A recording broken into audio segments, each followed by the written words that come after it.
So you guys need to bear with me because this is really hard to film. I've seen all over YouTube and Twitter and all that. People have been doing videos on 2016 or talking about how bad 2016's been for them.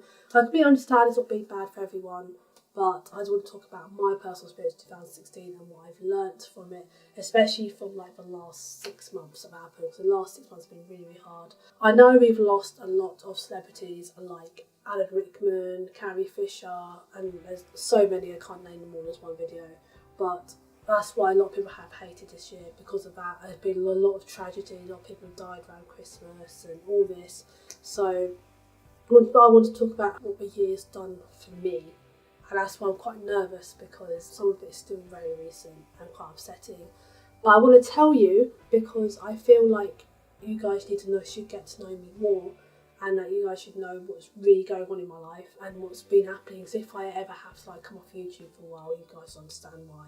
And to be honest, YouTube's kind of been my therapy through a lot of this as well, because I've been doing videos, get my mind off it. This is kind of a thank you, and also for me to watch back and think, okay, that's what happened last year, this is going on this year, and see if it's any better than it was the year before. So basically it's just for me to watch back. If you watch this, I'll be so grateful.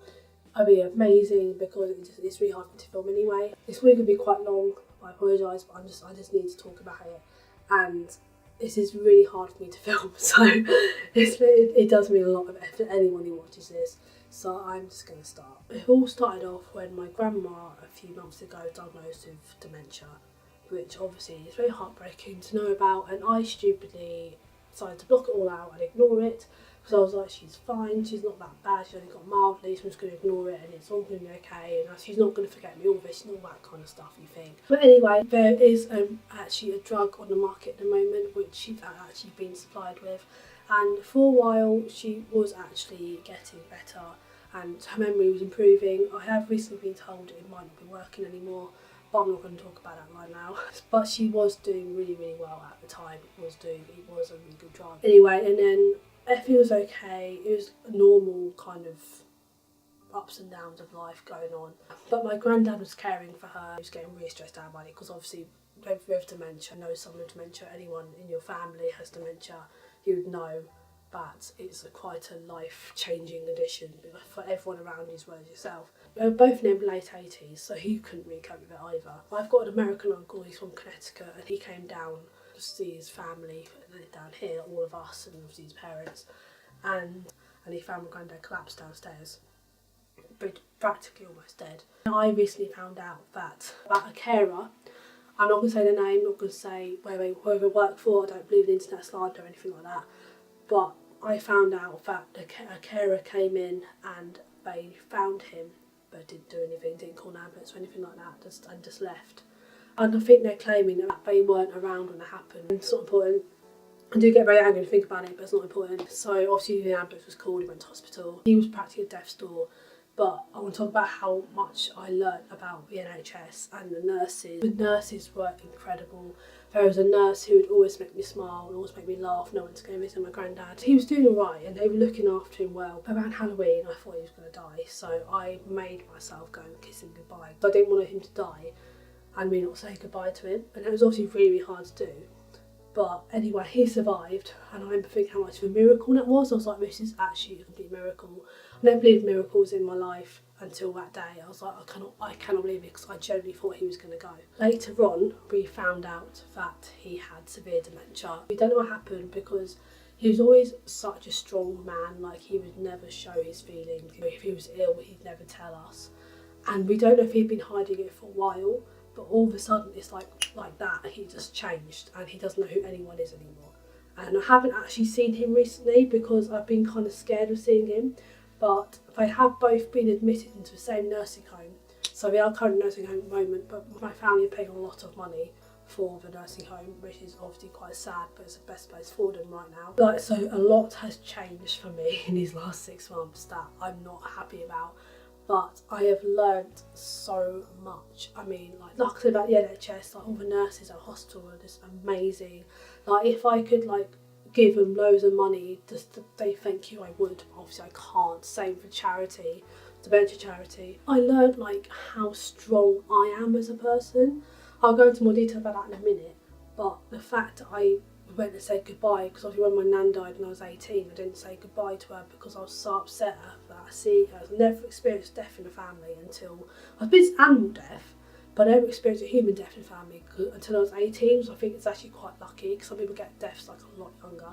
So obviously I'd never had it before, and it really scared me, and I just couldn't believe how she looked, and I just freaked out, and I couldn't say goodbye, and then she died 2 weeks later. So I kind of feel like I needed to do it this time. I was like, I'm not going without saying goodbye, which I'm so proud of myself for doing, and I kind of just accepted that he was going to go, and then he didn't, and I was like, well, it's a miracle. I know it's so sad because he's not in a good place right now. He's not well. His brain is completely screwed up because of the dementia.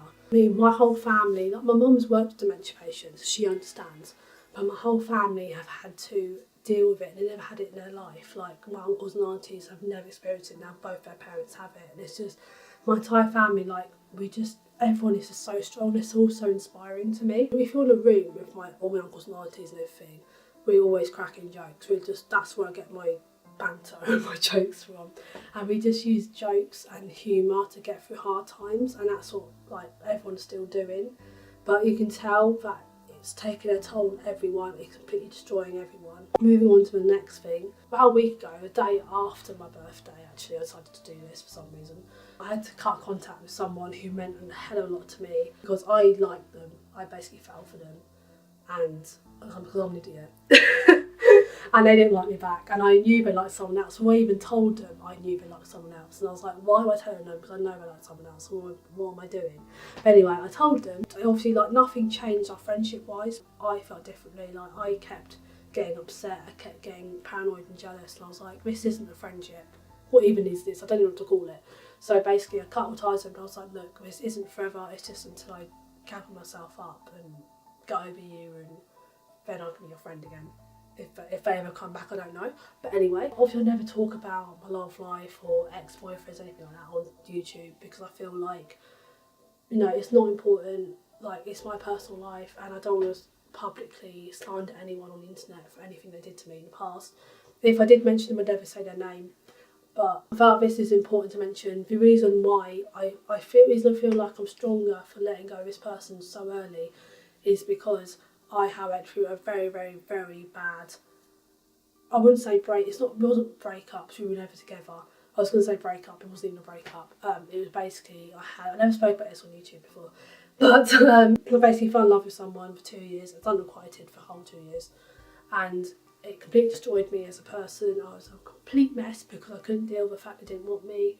It was really painful. It took me over a year to find the strength to cut ties with them, because I realised I don't deserve it. I deserve someone better than this, and I have no ill will towards that person. Just to let you guys know, I don't hate anyone.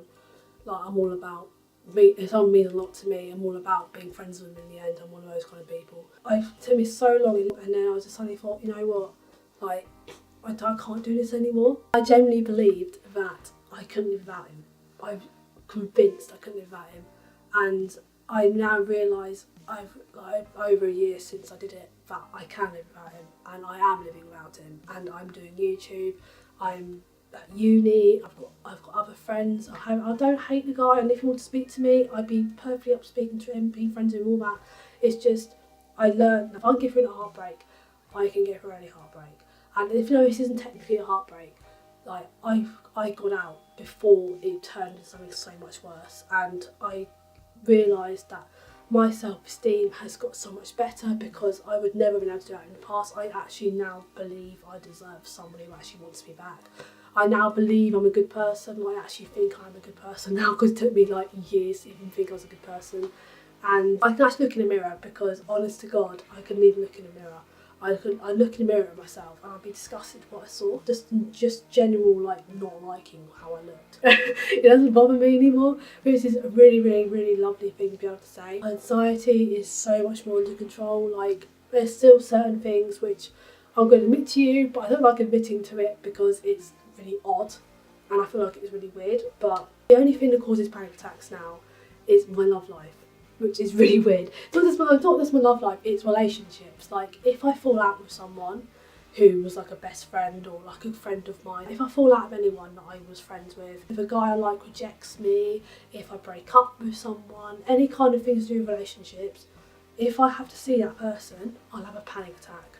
So I'm laughing because it sounds so weird. It's like a genuine phobia of people who don't like me anymore, who've broken up with me. Like, probably not a good thing to admit on YouTube, but it's more, if he meant a lot to me, if he meant something to me in any way, whether I was in love with you, whether I liked you, whether just a friend of mine, if I fall out with someone like that and I have to see them around town or around uni or school or anything like that, I'd have a panic attack.